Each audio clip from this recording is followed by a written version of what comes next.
But all of us have areas where we feel inadequate. And if you don't, you're disqualified. Because humility is framed from feeling inadequate. When you say, I am not enough, it makes you pray harder. It makes you seek harder. It makes you ask for more grace. I was 17 years old, I laid down and went to sleep. And while I was sleeping, I dreamed I was reading a verse that I didn't know existed at the time. God was saying to a young man, before I formed thee in the belly, I knew thee, or I ordained thee, and I sanctified thee to be a prophet to the nations. And when I woke that morning, I just took my Bible with childlike faith and just let it fall open. And it fell open on Jeremiah. And he said, before I formed thee in the belly, I knew thee, and I ordained thee, and I sanctified thee to be a prophet unto the nations. And all of a sudden, I remembered all the stories my mother told me about when I was born. I was born with a veil over my face, and one of the neighbors came down and said, look, the Lord has given you a prophet. And Mama said, a prophet? She said, yeah, he has a veil over his face. Thin membrane born over some babies' faces. I was one of them.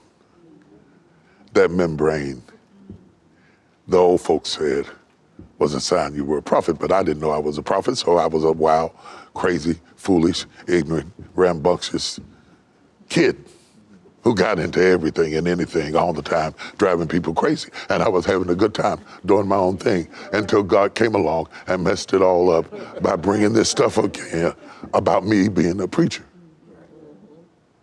And I ran from my calling. I purposely got drunk and went wild and got high and partied and did everything I could to convince him to go away. Get one of them people with the little doilies on their head and the long skirts on and the no makeup who pray all day and talk in tongues all the time and leave me alone, because I am not one of them. I'm crazy, I'm ignorant, I'm wild, I'm uncouth, I will embarrass you, I will disgrace you. Please don't call me. This is not gonna be good for you and it's not gonna be good for me, and we should not do this together. But God didn't ask me to vote. He asked me to obey. And after several years of running, and after several years of going in clubs and sitting on bar stools where one drunk would lean over to me and say, funny man, I had the craziest dream about you. I dreamed you was preaching in this church, and I got up and ran out of the club. And I felt like David, if I make my bed in hell, thou art there. And if I take the wings of the morning and ascend to the uttermost parts of the earth, thou art there. And I'm not gonna be able to outrun this. And I couldn't understand that God wouldn't let me go. I couldn't understand why God picked me. If I get to heaven and we're only allowed one question apiece, I simply wanna know, why did you call me? A boy from the hills of West Virginia, the son of a janitor and a school teacher. Why did you call me? And I had lots of excuses. Like Moses, I had a speech impediment. You can't call me. You can't call me. I didn't stutter, but I had a lisp. I can't be a speaker because I have a lisp. But all of us have areas where we feel inadequate.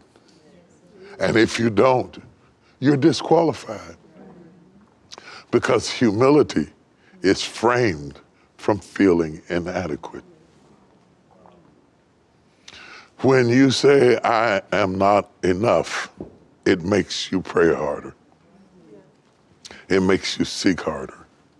It makes you ask for more grace. Beware of all the people who tell you they are enough. It's a sure sign that you're dealing with a fraud. Because the questions the world is asking are too complicated for you to answer with a degree. The problems people are having now require divine intervention. And you have to have somebody who has heard from God not from themselves. So it doesn't matter. In my weakness, he's made strong. In my weakness, his strength is validated. So he chooses fragile, broken, limited people so you won't be confused where the ointment comes from. You know that the glory that we have is not of ourselves, but Christ Jesus the Lord that has given us the glory. And it's him coming out of us. It's not our talent coming out of it. It's not our skill coming out of it. It is him coming out, both to do and to will, according to his own good pleasure. That's the facts. And what makes God all the more real is recognizing that he can work with such poor material. That he can be so masterful as Michelangelo to paint the Sistine Chapel with a broken brush. And I am the brush. And you are the brush, and you are the brush, and you are the brush. And he chooses broken brushes so that there will be no glory to the brush, only to the artist. When the master vintner, plans to transplant you, arguing will not stop it. He will not let you go until he's moved you to the place that he has prepared for you and you for it. And placing you in that place, you begin to grow. And you will know you're in the place when, like Joseph, your branches reach over walls.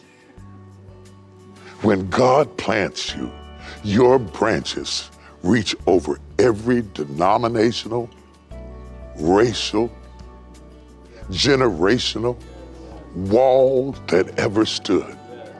And I believe he wanted you to hear this at this moment in your life. At TBN, our mission is to use every available means to reach as many individuals and families as possible with the life-changing gospel of Jesus Christ. Thank you for helping make the gospel of grace go around the world. Without you, we couldn't do it. God bless you.